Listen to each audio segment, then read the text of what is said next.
हमारे देश में कई बार कोई किसी चीज का प्रचलन हो जाता है, कोई चीज सुप्रसिद्ध हो जाती है, प्रसिद्ध हो जाती है, तो कोई ना कोई गुरु या कोई ना कोई संस्था उसको पकड़कर उसको इतना वो मैग्नीफाई कर देते हैं कि हर जो उस पथ पर चलने वाला है सोचता है कि बस ये मुद्रा कर लूंगा सब कुछ हो जाएगा, या ये क्रिया कर लूंगा सब कुछ हो जाएगा। तो उनको भिन्न भिन्न चीजों का नाम दे दिया गया। किसी ने उसको क्रिया बोल दिया, किसी ने उसको मुद्रा बोल दिया, किसी ने उसको बंध बोल दिया, किसी ने उसको योग बोल दिया। अलग अलग प्रकार के योगों के उनको नाम दे दिए गए। मुझे उदाहरण देने की आवश्यकता नहीं है, आप सब जानते ही हैं। परंतु सत्य है ना, वो कहीं और ही जाकर बसता है। इसलिए 8 वर्ष में हमने किसी को कोई क्रिया नहीं दी। हमने किसी को ये नहीं कहा कि ये कर लीजिए और सिद्ध हो जाएंगे। हमने कहा है ये 4 प्रकार के 6 प्रकार के पथ हैं, जो आपको भाता है कर लीजिए। जितने भी आपसे पहले हुए हैं उनको ऐसे चल के प्राप्ति हुई है, आप देख लीजिए आपको क्या भाता है। क्योंकि समाज जो है शॉर्टकट ढूंढ रहा है, बस कोई सरलता से एक सिंप्लीफाई करके सब कुछ एक चीज बता दे वो मैं कर लूं। वो एक चीज इसलिए काम नहीं करती क्योंकि मन एक नहीं है। जब आप बैठते हैं हजारों आवाजें आ रही हैं हजारों कोनों से, तो सत्य जो है कहीं और ही छुपा हुआ है।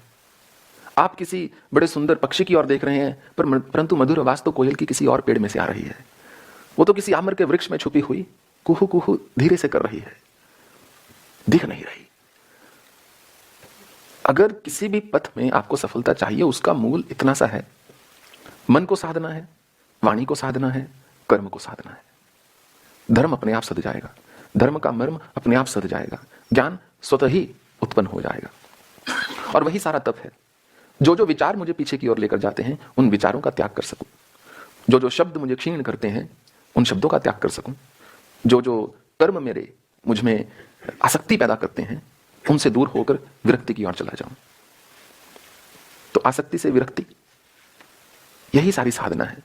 उसी के लिए सारा विधि विधान बना हुआ है। किसी ने उसको कीर्तन में पा लिया, किसी ने उसको स्मरण में पा लिया, किसी ने उसको सेवा में पा लिया, किसी ने उसको कर्म में पा लिया, किसी ने उसको ज्ञान में प्राप्त कर लिया। सबका एक अलग अलग रास्ता है। यदि किसी विशेष मुद्रा से या मुद्रा विशेष से प्राप्ति का संबंध होता, फिर तो ये उदाहरण हम बहुत बार देते हैं, कितने ही जानवर हैं एकदम सारा दिन स्थिर बैठे रहते हैं।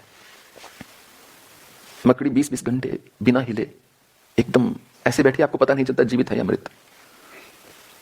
इसलिए बुद्ध ने बोला कि देखो, मूर्ति पूजा अगर करनी है तो अपनी पूजा कर लो। महावीर ने कहा तुम मूर्ति हो जाओ, इतने स्थिर हो जाओ कि पता ना चले मूर्त बैठी है या व्यक्ति बैठा है। पाषाणवत, जड़वत उपनिषदों में शब्द आते हैं। जितना भी हठ योग है वो इसलिए है कि शरीर और श्वास हमारे साथ हो ले। शरीर और श्वास हमारे